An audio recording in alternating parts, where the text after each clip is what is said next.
The overall goal of this experiment is to determine the glass or vitreous state densities of aqueous solutions at cryogenic temperatures.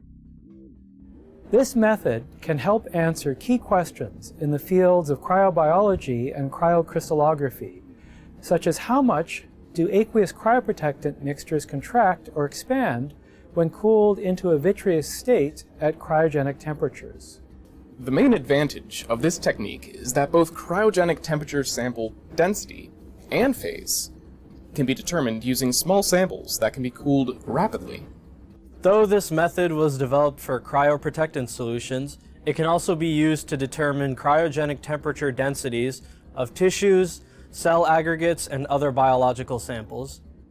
I first had the idea for this method when I learned from Thomas Lerting how to make a cryogenic liquid with a tunable density in the range between 0.9 and 1.3 grams per milliliter.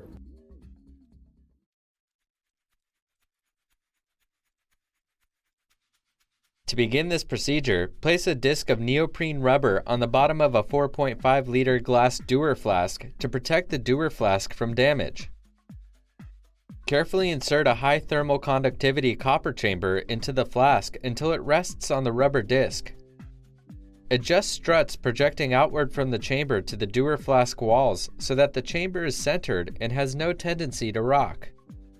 Insert the outlet of a gas tube with dry nitrogen gas flowing at approximately 2 liters per minute down to the bottom of the copper chamber and purge the chamber of moist air. Now, slowly pour liquid nitrogen into the Dewar flask outside the copper chamber, allowing time for nitrogen boil off.